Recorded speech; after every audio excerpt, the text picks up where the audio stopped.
పైకి లీటర్లా కనిపించే ప్రతి ఆయిల్ ప్యాకెట్ లీటర్ కాకపోవచ్చు, కానీ ఫ్రీడమ్ ఆయిల్ ప్యాకెట్లో మాత్రం ఖచ్చితంగా లీటర్ నూనె ఉంటుంది.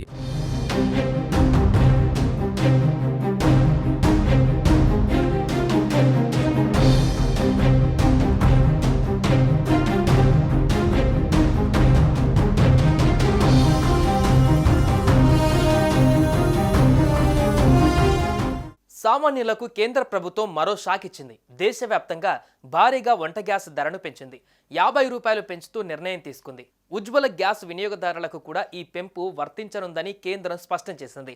ఇక పెరిగిన ధరలు మంగళవారం నుంచే అమలులో ఉంటాయని కేంద్రం తెలిపింది. కేంద్ర ప్రభుత్వం పెట్రోల్, డీజిల్ పైన ఎక్సైజ్ సుంకాన్ని పెంచిన వెంటనే గ్యాస్ ధరల పెంపు కూడా జరిగింది. ఎల్పిజి సిలిండర్ ధర 50 రూపాయలు పెరిగింది. ఉజ్వల పథకం సిలిండర్ల మీద కూడా 50 రూపాయల పెంపు ప్రకటించారు. ఈ ధరలు రేపటి నుంచి అమల్లోకి రానున్నాయి. ఇదిలా ఉండగా సాధారణంగా ప్రతి నెల 1వ తేదీన వంట గ్యాస్ సిలిండర్ ధరలు మారుతాయనే సంగతి తెలిసిందే. గత కొద్ది రోజులుగా వాణిజ్య సిలిండర్ ధరలను పెంచుతూ వరుస షాకులు ఇస్తూ వచ్చిన ఆయిల్ మార్కెటింగ్ కంపెనీలు ఏప్రిల్ 1వ తేదీన గ్యాస్ సిలిండర్లకు సంబంధించి కొత్త రేట్లు ప్రకటించాయి. ఈసారి కమర్షియల్ గ్యాస్ సిలిండర్ ధరలను తగ్గిస్తూ నిర్ణయం తీసుకున్నాయి. ఈ ప్రకటన చేసి వారం కూడా గడవక ముందే మరోసారి 50 రూపాయలు పెంచుతూ నిర్ణయం తీసుకోవడంతో సామాన్యులు ఆందోళన చెందుతున్నారు.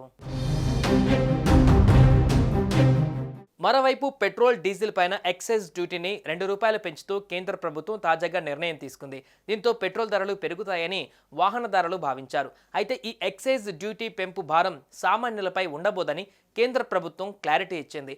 ఎక్సైజ్ సుంకం పెంపును ఆయిల్ కంపెనీలే భరిస్తాయని కేంద్ర ప్రభుత్వం వివరణ ఇచ్చింది. సామాన్యులకు పెట్రోల్ ధరలో ఎలాంటి మార్పు ఉండదని స్పష్టం చేసింది. ఈ మేరకు పెట్రోలియం, సహజ వాయు మంత్రిత్వ శాఖ ఎక్స్ వేదికగా క్లారిటీ ఇచ్చింది.